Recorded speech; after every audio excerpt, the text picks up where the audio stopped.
बिस्मिल्लाहिर्रहमानिर्रहीम, अस्सलाम वालेकुम। आप देख रहे हैं प्रोग्राम कैपिटल फ्रंट और मैं हूं उसामा तीर। नाज़रीन, मैं पार्लियामेंट में मौजूद हूं। आज नई काबीना की तश्कील दे दी गई है, हल्फ उठा लिया गया है। नई काबीना ने 15 से 16 नए चेहरे नज़र आ रहे हैं और दानियाल अजीज़ और तलाल चौधरी और मज़ीद जो बहुत से ऐसे लोग मौजूद हैं जो बात करते रहे मीडिया पे आके। तलाल चौधरी साहब के बारे में भी अपोजिशन जो है वो क्या राय रखती है ये भी आपको बताएंगे कि उनको भी जो है वो बिलाखिर वजारत मिल चुकी है। इसके साथ साथ जो है वो मैं आपको ये बताना चाहता हूँ कि आयशा गुल अली का मामला, उसके हवाले से हम बात करेंगे आज के प्रोग्राम के अंदर, और उसके साथ साथ जनरल परवेज़ मुशर्रफ की जो स्टेटमेंट थी उस पर बात करेंगे। नई काबीना जो है उससे क्या एक्सपेक्टेशंस हैं अपोजिशन की, और हुकूमत जो है वो कैसे देखती है, क्या कोई इख्तलाफात हैं, ये सारे आज के हमारे मौज़ूआत होंगे जिस पर हम आज के प्रोग्राम में बात करेंगे। पार्लियामेंटेरियन से जानने की कोशिश करेंगे कि उनकी इस हवाले से क्या राय है। आइए कुछ पार्लियामेंटेरियन से जानते हैं। दुबई में बरतानवी खबर एजेंसी को इंटरव्यू देते हुए परवेज मुशर्रफ का कहना भागकर फौज के पास आते हैं कि उनकी जान करप्ट हुक्मरानों से छुड़वाई जाए। 12 अक्टूबर 1999 को उन्होंने भी अवाम के इसरार पर टेक ओवर किया था।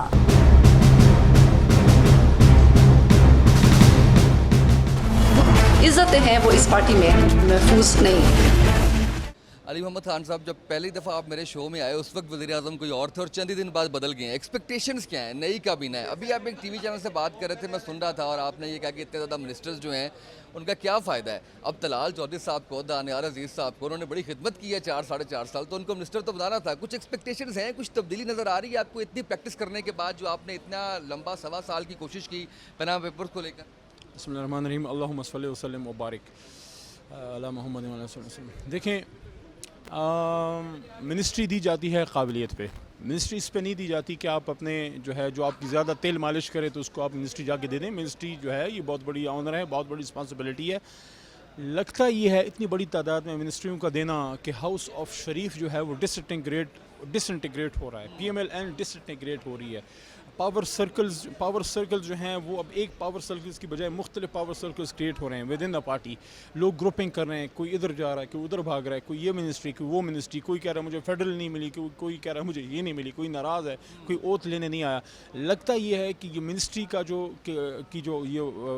खैरात बांटी गई है, जो खैरात इस तरह बांटी गई है इसलिए है कि कुछ दिनों के लिए लोगों को खामोश किया जाए।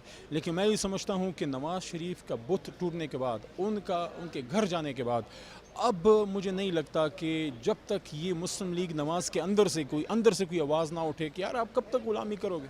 आप प्राइम मिनिस्टर बनने के बाद भी जाके उधर से डिक्टेशन लेते हैं। ठीक है, आपका लीडर है, आप उनसे कोई राय ले सकते हैं, लेकिन इस तरह से जाके हर चीज़ पे डिक्टेशन लेना, इसको क्या करें उसको क्या करें, ये तो इस तरह तो बच्चा भी नहीं करता।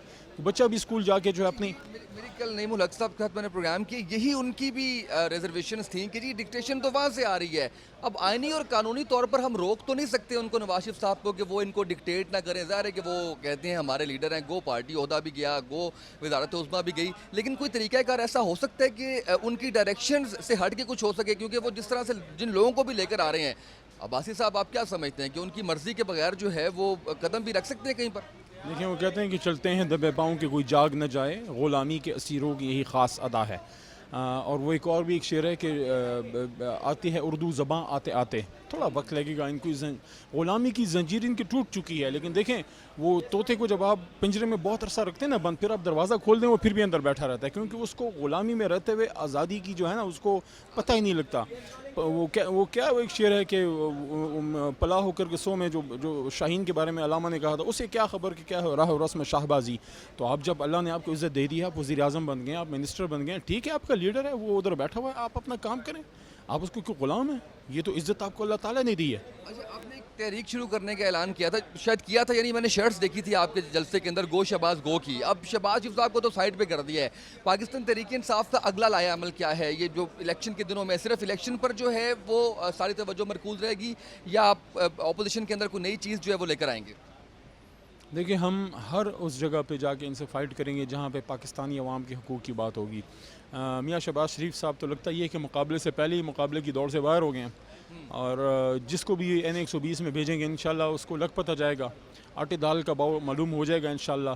NA 120 से इंशाल्लाह नून लीग का बंदा इधर असम्बली में फिर नहीं आएगा। अच्छा, आपने सोशल मीडिया देखा है, आयशा के बाद आपका नाम क्यों आ रहा है? मैं बड़ा हैरान हुआ आपका नाम देख के कि आप पार्टी छोड़ रहे हैं। भरा पड़ा है फेसबुक और ट्विटर के, अली मोहम्मद खान साहब दूसरा नाम है। मैंने कल कुछ लोगों से पूछा, उन्होंने कहा अली मोहम्मद खान साहब तो नहीं छोड़ सकते पार्टी, कुछ भी हो जाए।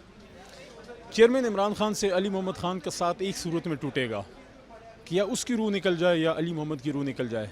बाकी मुस्लिम लीग नवाज़ तो खैर छोड़ें, पूरी दुनिया मिल के इतना कुछ मुझे नहीं दे सकती कि मेरे ईमान का सौदा कर सकें, क्योंकि अली मोहम्मद बिकाऊ माल नहीं है। इनको शायद आदत पड़ गई लोगों के ईमान को ख़रीदने की। हर आदमी बिकाऊ नहीं होता। अच्छा, ये बताइए कि आयशा गुल अली के मामले पे मैं नहीं बात करता कि उन्होंने किरदार के बारे क्या बात किया, क्या कुछ कहा है। ये सिर्फ मुझे बता दें कि वो जो करप्शन की उन्होंने इतनी कहानियाँ सुनाई हैं CM KPK के बारे में, उसके बारे में कुछ आप तहकीकात करेंगे या उस पर कुछ जवाब या कुछ चीज़ सामने आएगी? देखें, उनका अपना इस लिहाज से बयान मशकूक हो जाता है कि जब आप कहती हैं कि आपके साथ कोई मामला हुआ, आप 4.5 साल खामोश रहीं, आपने सारे पर्क्स प्रिविलेजेस एंजॉय किए, आपने जब कोई टिकट मांगा और वो आपको नहीं मिला तो आपका उधर से ज़मीर वगैरह जाग गया। और अजीब बात है, पाकिस्तानी माशरे में ऐसे वैसे होता नहीं है कि आप अपनी कोई ऐसी कोई बात अगर आपके साथ खुदा न खास्ता हुई है, अपने वालिद को आप बताती हैं और वालिद जो है आपका 4.5 साल आपको कहता है कि चलें ज़रा आप पहले ज़रा इधर से आप अपने पर्क्स प्रिविलेज एंजॉय करें ना, ज़रा आप अपने सारी तनख्वाहें लें, अपने जितना आप PTI से ले लें, फिर बाद में अपने ज़मीर को और गैरत को जगा लेंगे। सॉरी, इस तरह नहीं होता, इस तरह नहीं होता। कोई भी गैरतमंद बाप, उसको अगर पता लग जाए, खुदा न खास्ता अल्लाह सब की इज़्ज़तें महफूज रखे कि उसकी बच्ची के साथ ऐसा कुछ हुआ है, वो उसको 4.5 साल तवालत में नहीं रखता, वो उसी दिन जाके फैसला करा के आता है। और फिर खासकर पख्तून माशरे में और फाटा कल्चर में, वज़ीर ट्राइब्स में, उधर तो बिल्कुल ऐसा नहीं होता। उधर तो अगर आप रात को कोई बात करेंगे सुबह तक नहीं छोड़ते। ये मैं समझता हूँ ये सारा ड्रामा है, नून लीग ने प्लांट किया है और आपको ये वक्तन फ़ौक्तन क्लियर होता जाएगा। लेकिन जिस तरह से अमीर मकाम का उसको कॉल आई है, उससे ही क्लियर हो गया, क्योंकि अमीर मकाम बेसिकली उनका फ्रंट मैन है जो उनको इस तरह के लोग रिक्रूट करके देता है। लेकिन मैं इनको ये बता दूँ, इमरान खान के पीछे अल्लाह ताला की ताकत है। इमरान खान सच और हक़ की ताकत के साथ है। वो मुल्क को ठीक करना चाहता है और आप लोगों ने मुल्क को लूटा है और उस लूटे हुए पैसे से आप तहरीक इंसाफ के ही कुछ पिटे हुए मोरों को ख़रीदना चाहते हैं, ख़रीद ले जितना चाहते हैं। हम चाहते हैं और भी कोई गंदे अंडे हों, उनको भी ख़रीद लें ताकि आगे की सख्त लड़ाइयों के लिए हम और भी जो है वो मजबूत हों। सेक्रेटरी थे, उनके मुआवने खसूसी थे, कल वो आपके सेक्रेटेरिएट में मौजूद थे। उन्होंने एक मुझे भी पर्चा दिखाया जिस पे 47 लाख और कुछ हज़ार रकम लिखी हुई थी कि ये वो रकम है जो कमीशन के तौर पर आयशा के नाम पर मैंने वसूल की और आयशा को मैंने कहा कि इसका क्या करना है। वो मुझे उस सारे मामले की समझ नहीं आई कि उनको इस मौके पर सामने लेकर आना पाकिस्तान तहरीक इंसाफ की जानिब से ये क्या मानी रखता है। देखें, अब तो जिन्होंने चीज़ शुरू की है, अब उनका अंदर का और जो जितनी करप्शन है, देखिए सारा डर्टी मामला है, गंदा मामला है। ये मैंने आपको कहा ना कि अगर वाकई हक और सच पे थी तो 4.5 साल क्यों खामोश रहीं। दुबई में बरतानवी खबर एजेंसी को इंटरव्यू देते हुए परवेज मुशर्रफ का कहना भागकर फौज के पास आते हैं कि उनकी जान करप्ट हुक्मरानों से छुड़वाई जाए। 12 अक्टूबर 1999 को उन्होंने भी अवाम के इसरार पर टेक ओवर किया था।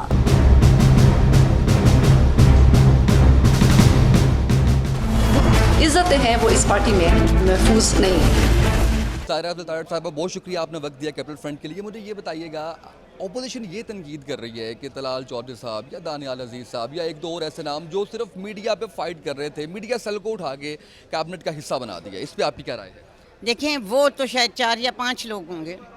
आज 15-16 नए लोगों ने हलफ उठाया जो मीडिया पे फाइट करते हैं। जब भी कोई हुकूमत, कोई पॉलिटिकल पार्टी किसी को कोई ओहदा देने लगती है और वजारत देने लगती है तो वो क्या चीज़ें देखती है? यही देखती है ना कि लोग हमारे साथ लॉयल कितने हैं, कोई कॉम्पिटेंट कितने हैं, किसी ने पार्टी के लिए क्या किया। और पिछले इतने अरसे से जिस फोरम पे, जो कि इस वक्त सबसे इफ़ेक्टिव फोरम है, जो लोगों के ड्राइंग रूम और बेडरूम्स तक पहुंचा हुआ है, उस पर उन्होंने पार्टी का दिफा किया, तो क्या वो डिज़र्व नहीं करते थे? जी। अच्छा, मुझे ये बताइएगा कि अब जो तनकीद आ रही है वो ये आ रही है, कल नईमुल हक साहब मेरे प्रोग्राम में थे, वो कहते हैं जी नवाज शरीफ साहब डिक्टेशन भी ना दें, डायरेक्शन भी ना दें, वो पार्टी सरबराह भी नहीं है, उनका ताल्लुक ही नहीं किसी। मैं सिर्फ इतना ही बात कहूँगी कि मुंह बड़ा सोना है। अच्छा, आयशा गुल अली के हवाले से मुझे क्यों ना दें? वो पार्टी हैं, हमारी पार्टी मुस्लिम लीग नून है, नून मीन्स नवाज। आपने देखा कि पार्लियामेंट में जिस दिन नए वज़ीर आज़म का इंतखाब हुआ क्या माहौल था, आज कैबिनेट मीटिंग में क्या माहौल था। इमरान खान साहब क्यों फीते काटते हैं, इमरान खान साहब क्यों मीटिंग्स चेयर करते हैं? मतलब उनकी तो वो है ही नहीं जैसे हमारी है। सो मेरा ख्याल है ये कहना गलत है। आयशा के मामले में मैं सिर्फ इतना कहूँगी, एक सवाल ये है कि इमरान खान साहब आएंगे पार्लिमानी कमेटी ना आए, मेरा तो ख्याल है वो आएँ। अगर नहीं आएंगे तो फिर ये इल्ज़ाम ज़रूर साबित होने लगेगा।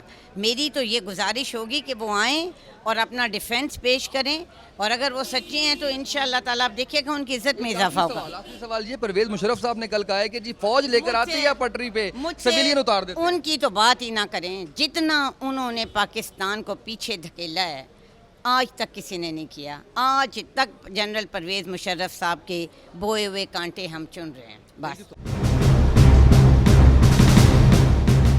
दुबई में बरतानवी खबर एजेंसी को इंटरव्यू देते हुए परवेज मुशर्रफ का कहना था कर फौज के पास आते हैं कि उनकी जान करप्ट हुक्मरानों से छुड़वाई जाए। 12 अक्टूबर 1999 को उन्होंने भी अवाम के इसरार पर टेक ओवर किया था।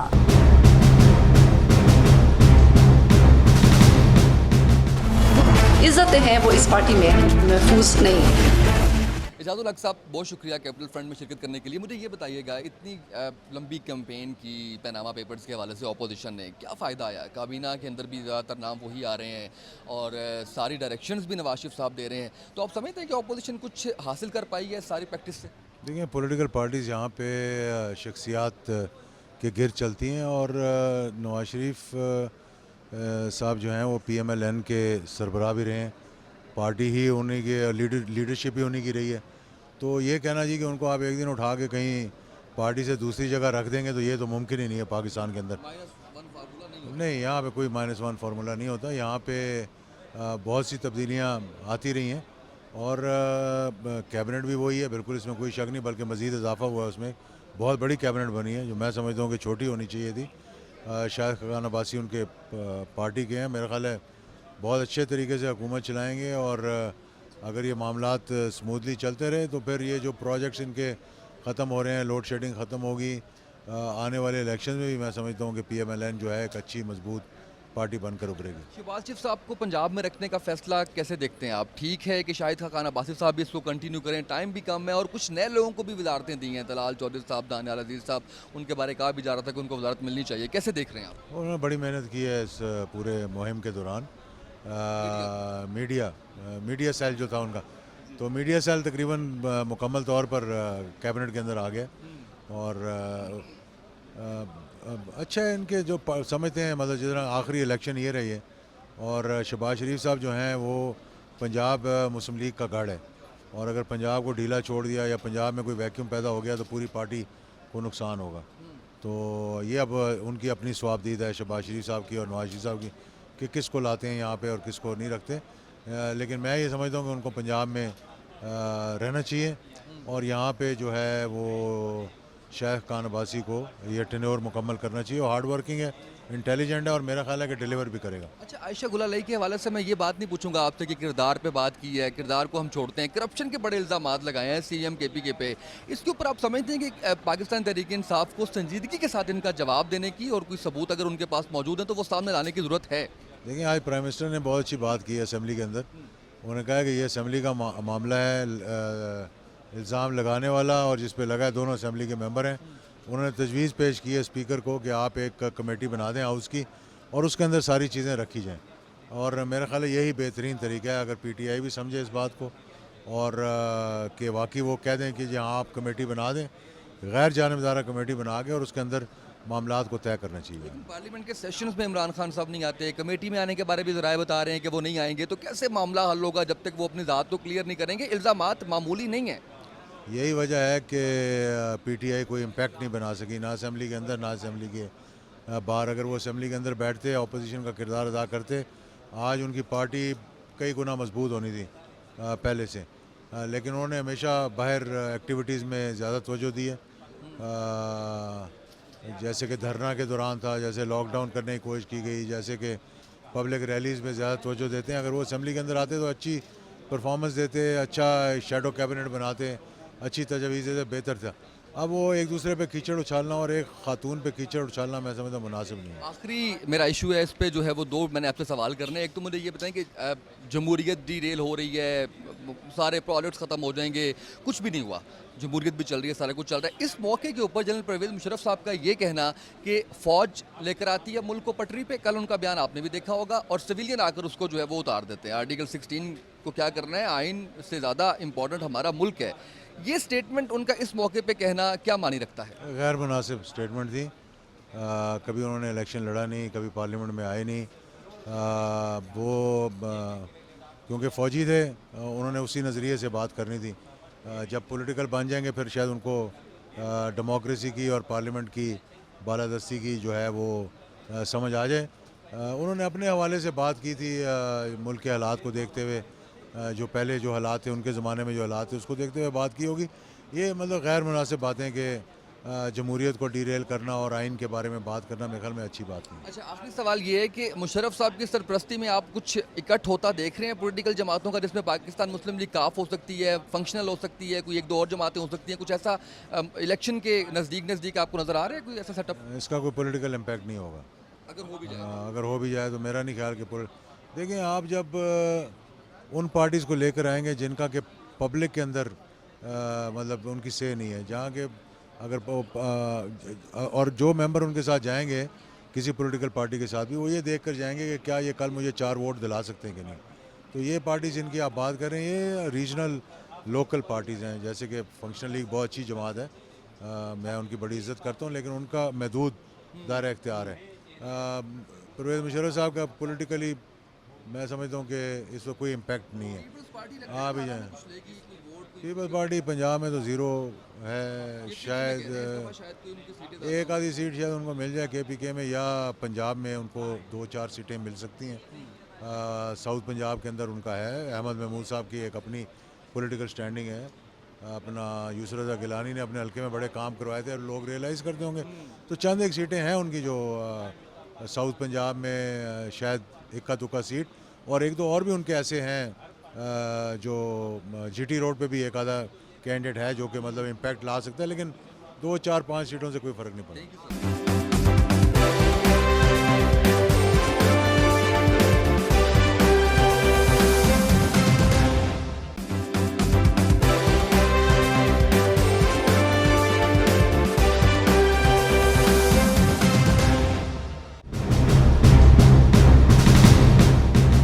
दुबई में बरतानवी खबर एजेंसी को इंटरव्यू देते हुए परवेज मुशर्रफ का कहना था कर फौज के पास आते हैं कि उनकी जान करप्ट हुक्मरानों से छुड़वाई जाए। 12 अक्टूबर 1999 को उन्होंने भी अवाम के इसरार पर टेक ओवर किया था।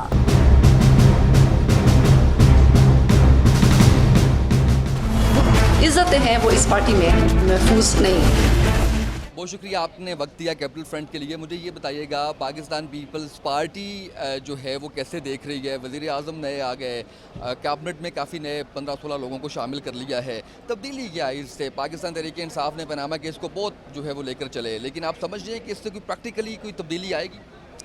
देखिए, जब प्राइम मिनिस्टर साहब ने अपनी पहली तकरीर की तो उन्होंने टोन सेट कर दिया। उन्होंने ये कहा कि वो पिछले प्राइम मिनिस्टर नवाज शरीफ की पॉलिसियों का तसलसल उसकी पॉलिसियों का तसलसल जारी रखेंगे।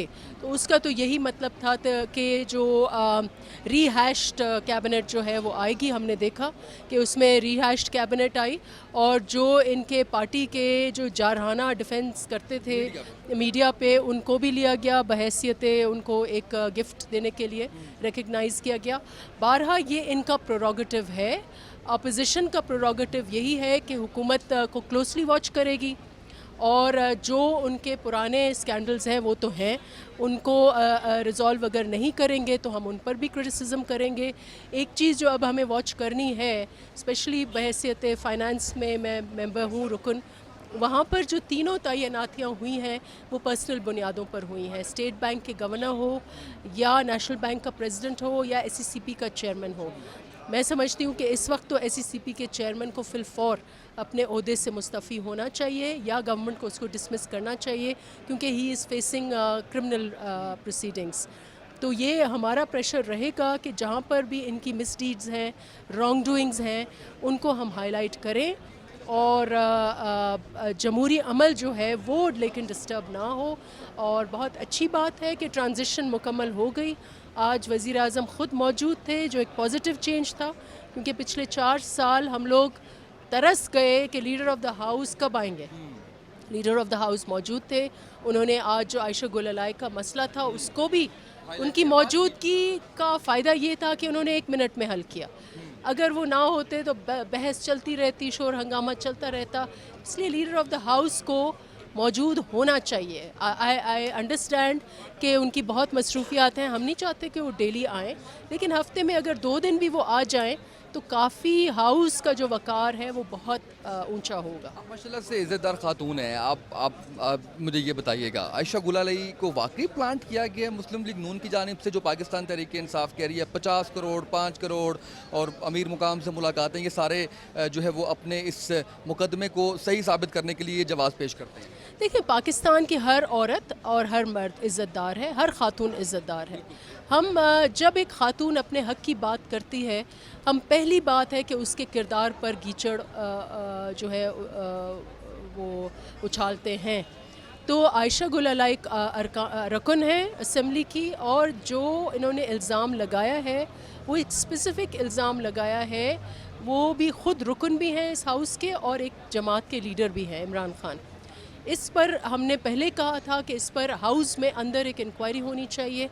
हम क्यों इसको JIT के हवाले करें, जजों के हवाले करें, लेकिन उनको फिर कंप्लेंट करनी होगी। अब तक उन्होंने कोई लिखत में कंप्लेंट नहीं की और आज एक कमेटी तश्कील दी गई है। अच्छी बात यह है कि वो इन कैमरा बैठेगी, उसकी प्रोसीडिंग्स जो हैं वो रिकॉर्ड नहीं होंगी, बाहर बात नहीं उछाली जाएगी और भी होंगी उनके उसके अंदर। मैंने ये डिमांड मैं करूँगी कि एटलीस्ट 50% नुमाइंदगी ख़वातीन की हो उसमें, बेशक मर्द अरकान हो लेकिन विमेन मेंबर्स की भी मौजूदगी होनी चाहिए। करप्शन के भी तो बड़े इल्ज़ाम लगाए हैं, किरदार को तो हम चलें साइड पे करते हैं। वो कहती हैं CM KPK ने बड़ी करप्शन की है और अरबों की करप्शन करके भी। 2 एलिगेशंस उनके जनरल थे। एक उन्होंने एलिगेशन अपनी जमात पे लगाया कि वहाँ ख़वातीन की इज़्ज़त महफूज नहीं है, वो एक जनरल एलिगेशन है। वो अपनी जमात उनकी उसको ऊपर इंक्वायरी करे या वो इलेक्शन कमीशन में उसको भेज दे।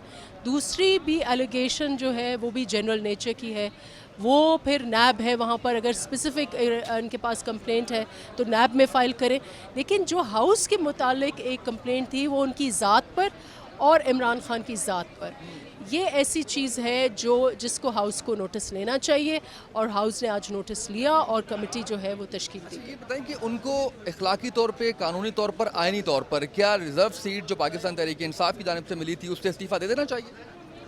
देखिए, मैं समझती हूँ अखलाकी तौर पे उनको इस्तीफ़ा दे देना चाहिए, क्योंकि अगर वो पार्टी से अख्तलाफ है उनका और उस पार्टी की ही सीट पर है, और कानून में भी यही है कि अगर आपने, मेरे ख़्याल से वो उन्होंने वज़ीर आज़म का भी वोट शायद नहीं डाला है, तो अगर आप जो अहम लेजिस्लेशंस हैं, फाइनेंस बिल है या इस किस्म के जो लेजिस्लेशंस हैं, उसमें अगर पार्टी की आप सपोर्ट नहीं करते तो फिर आपकी डीसीटिंग हो सकती है, तो वो they can proceed against her.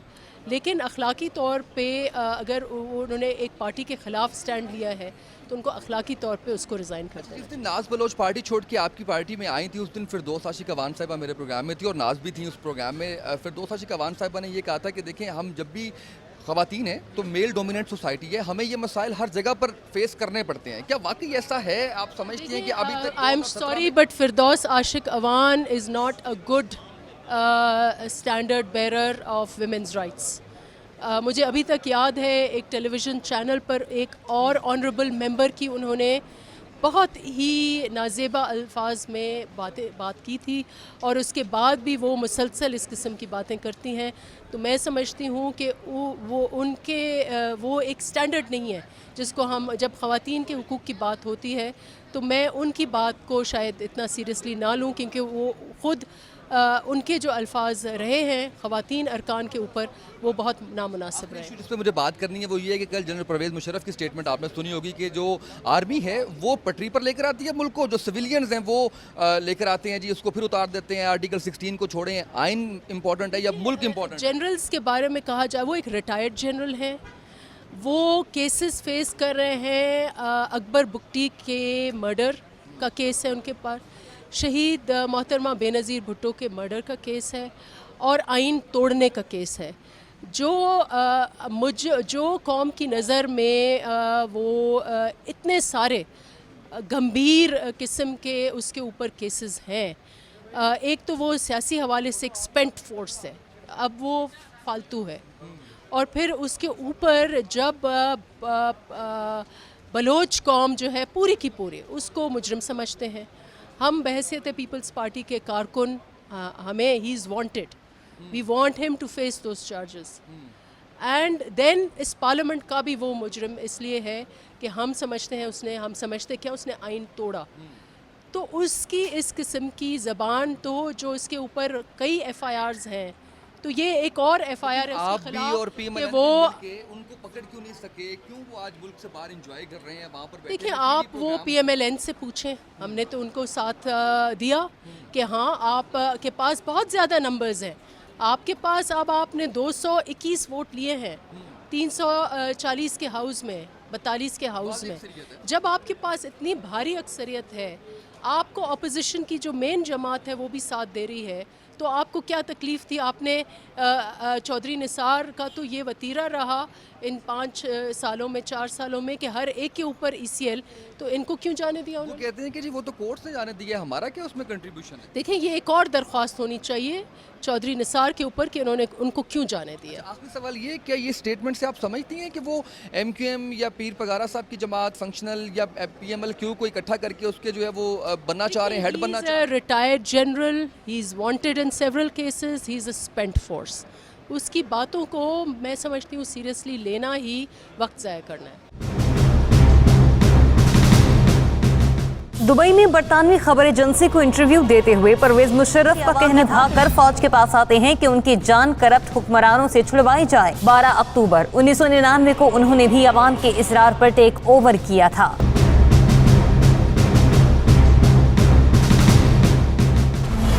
इज्जतें हैं वो इस पार्टी में महफूज नहीं है। बहुत शुक्रिया आपने वक्त दिया। मुझे ये बताइएगा कि इस वक्त पाकिस्तान मुस्लिम लीग के हलीफ हैं, आप वोट दिया आपने PM के लिए और तनकीद का निशाना बनाया जा रहा है, ख़ासकर पाकिस्तान पीपल्स पार्टी की जानिब से भी आपको।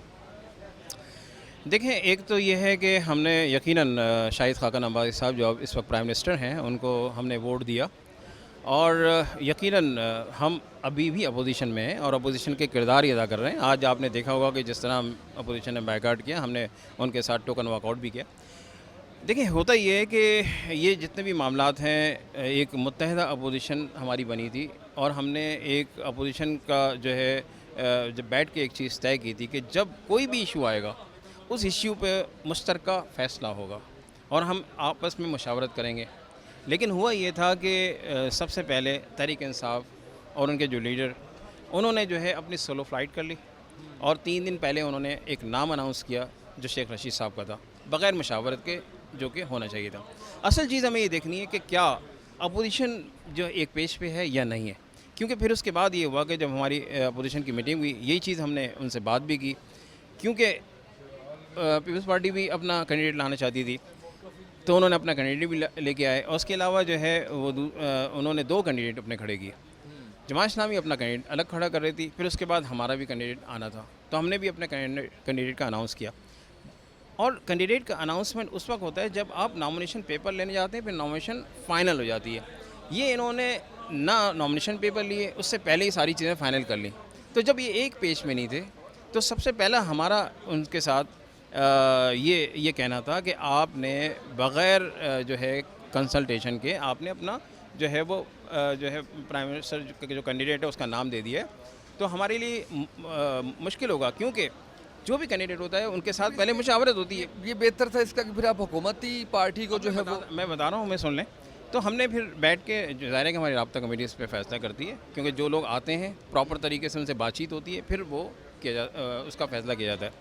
हुकूमत की तरफ जानिब से कराची के अंदर गवर्नर साहब के साथ इनकी पूरी टीम आई और इन्होंने वहाँ हमारे से बातचीत की। ये तरीका होता है एक जमहूरी रिवायत बरकरार रखने का, जमहूरी तरीका है कि जब आप किसी से वोट लेना चाहते हैं तो आप एज ए अपनी पार्टी के दूसरी पार्टी के पास जाते हैं, बातचीत करते हैं, अपना जो है वो मुद्दा बयान करते हैं। तो ये चीज़ें उन्होंने वहाँ पे रखी। हमने इनसे शिकवे शिकायत किए जो माजी में रहे, उन्होंने कहा हम इसका अजाला करने की कोशिश करेंगे। हम फिर इस्लामाबाद, फिर इस्लामाबाद आए।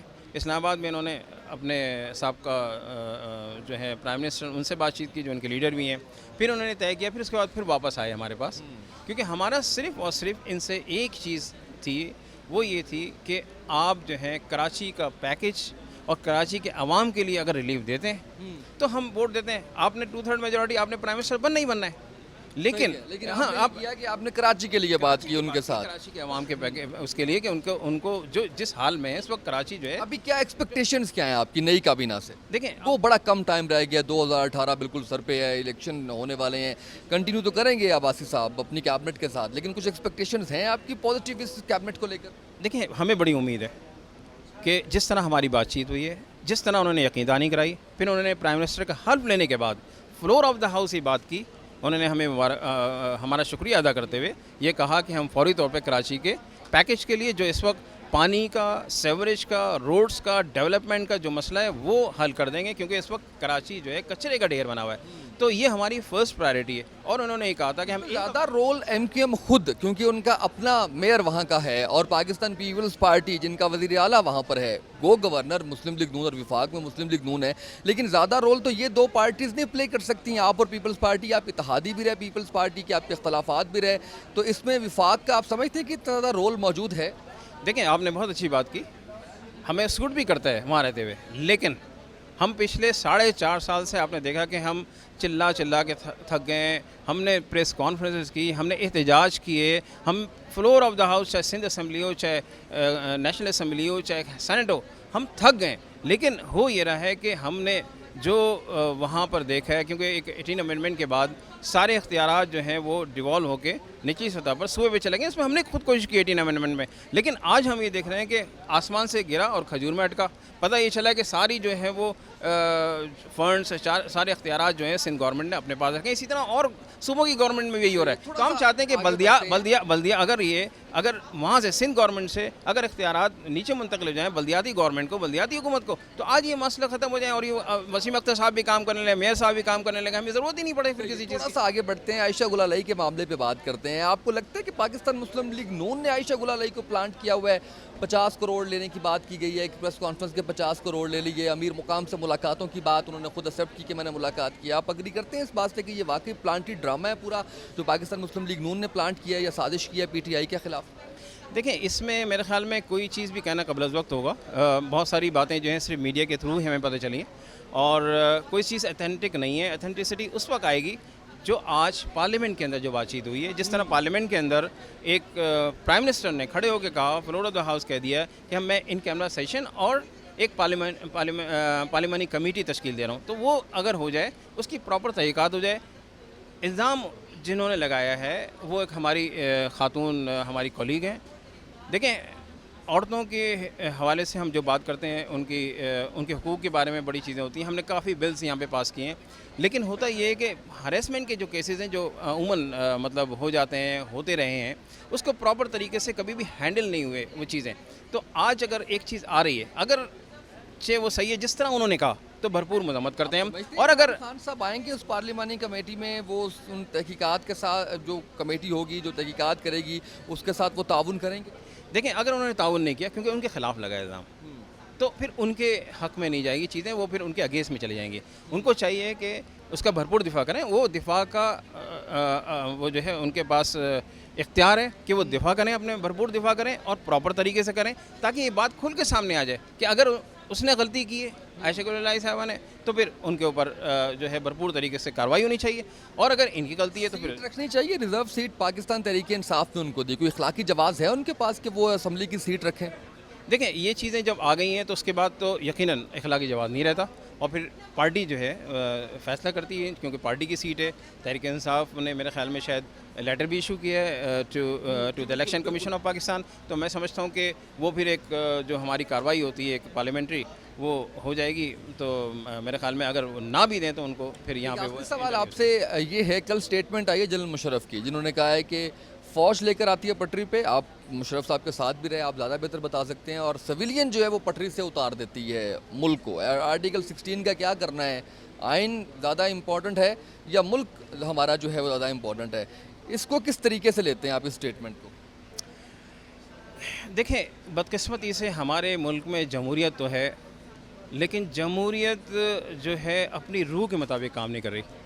हम ये देख रहे हैं कि पार्टी के अंदर भी जमहूरियत नहीं है। पार्टीज़ जितनी हैं यहाँ पे पूरी अब देखने की कि उनमें उनके दरमियान भी जमहूरियत नहीं है। मामलात हम यहाँ देखते हैं कि यहाँ पर शख्सियत पे चीज़ें आ जाती हैं। जब शख्सियत पे चीज़ें आ जाती हैं तो फिर वो अनापरस्ती और फिर उसके बाद वो डिक्टेटरशिप पे आ जाती हैं। तो हम माजी में जो चीज़ें देख रहे नून हैं, लीग ने तो नफ़ी की है ना। अब देखें वो खाकान अब्बासी साहब को ले आए, शहबाज शरीफ साहब का फैसला भी वापस ले लिया है, तो अब तो वो शख्सी मेरा ख्याल है उस तरह से नहीं रही। नहीं, मेरे ख्याल में ये बात नहीं, बल्कि मजबूरी हो गई, क्योंकि सारी फैमिली जो है वो, उनका नाम जो है वो सुप्रीम कोर्ट में था और JIT में था, जिसकी वजह से उनको मौका नहीं मिल सका। शहबाज शरीफ साहब ऑलरेडी CM हैं, तो वो अगर वो CM नहीं होते, अगर यहाँ पर एक आम MNAs होते, शायद उनको मिल जाता। देखें, एक तो ये है कि इल्हाक हो सकता है मुशर्रफ साहब ऊपर आ जाएं, MQM, PSP, पाकिस्तान मुस्लिम लीग काफ और फंक्शनल का। देखें, ये तो वक्त बताएगा। पॉलिटिक्स में कोई बात भी हम पॉलिटिक्स में कोई बात जो है हम यकीन के साथ नहीं कह सकते। हालात जो हैं वो लेके आते हैं उस नहज के ऊपर जहाँ पर हम किसी के साथ एग्रीमेंट भी कर रहे हैं। तो अभी मैं फौरी तौर पर मैं जो इस वक्त कबल अज़ वक्त होगा, क्योंकि अभी जो है मैं ऐसी चीज़ें नहीं देख रहा हूँ कि जहाँ पे इस किस्म का इलाक़ हो। दुबई में बरतानवी खबर एजेंसी को इंटरव्यू देते हुए परवेज मुशर्रफ का कहना था कर फौज के पास आते हैं कि उनकी जान करप्ट हुक्मरानों से छुड़वाई जाए। 12 अक्टूबर 1999 को उन्होंने भी अवाम के इसरार पर टेक ओवर किया था।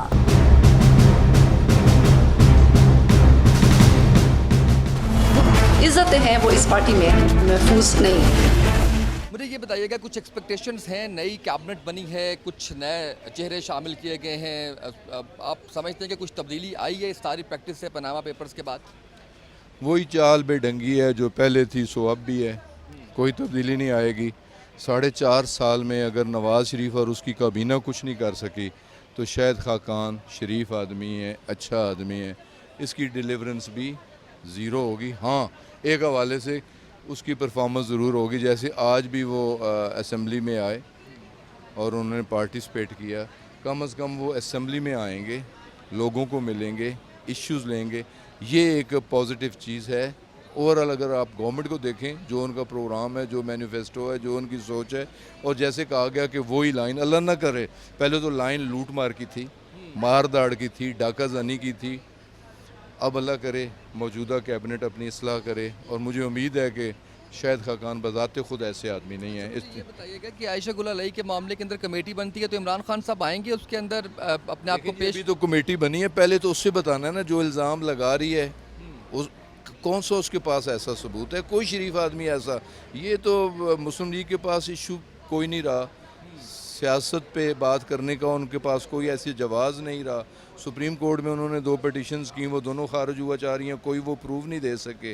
हर चीज़ ने कल कहा है कि मैंने वो मैसेजेस देखे और तकवीयत मिलती है इनके कोई ऐसी चीज़ हो ही नहीं सकती, सवाल ही नहीं पैदा होता। दुबई में बरतानवी खबर एजेंसी को इंटरव्यू देते हुए परवेज मुशर्रफ का कहना था कर फौज के पास आते हैं कि उनकी जान करप्ट हुक्मरानों से छुड़वाई जाए। 12 अक्टूबर 1999 को उन्होंने भी अवाम के इसरार पर टेक ओवर किया था।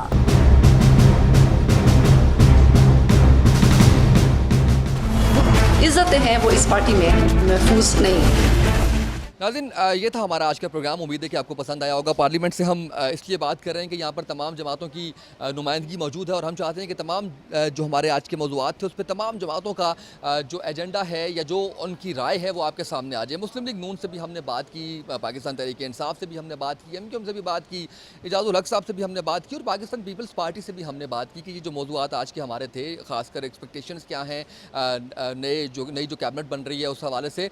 तो अपोजिशन का ये कहना था कि जो पाकिस्तान मुस्लिम लीग नून के रहनुमा बात करते थे हक में और आके लड़ाई झगड़ा करते थे टॉक शोज़ के अंदर, उनको भी आखिर वज़ारत मिल गई। और उसके साथ साथ जो है वो हमने आयशा गुल अलई का मामला भी डिस्कस किया, जिसके ऊपर वज़ीर आज़म ने खुद एक कमेटी तश्कील दे दी है। अब देखना ये है कि वो तहकीकात कहाँ तक जाती हैं, क्या वाकई ये मामला पार्लियामेंट तक जाता रहता है या ये आगे जाता है सुप्रीम कोर्ट तक। उसके साथ साथ अगर मैं आपको ये बताऊँ कि हमने जो बात की है आज के प्रोग्राम के अंदर, वो थी जनरल परवेज़ मुशर्रफ की स्टेटमेंट के हवाले से। उसको किस तनाजुर में देखा जा रहा है, उस स्टेटमेंट को जिसके अंदर ये कहा गया मुशर्रफ साहब की जानिब से कि सिविलियन उतारते हैं पटरी से मुल्क को और फ़ौज जो है वो पटरी पर चढ़ाती है मुल्क को। और उन्होंने कुछ आइन की बात भी की कि आइन जो है वो बालादस्त नहीं है मुल्क से, मुल्क कौम से। इस स्टेटमेंट के अंदर अगर बात की जाए तो तमाम जमातों ने इसको मुनासिब करार नहीं दिया। आज के प्रोग्राम से इतना ही, इजाज़त दीजिए, अल्लाह हाफ़िज़।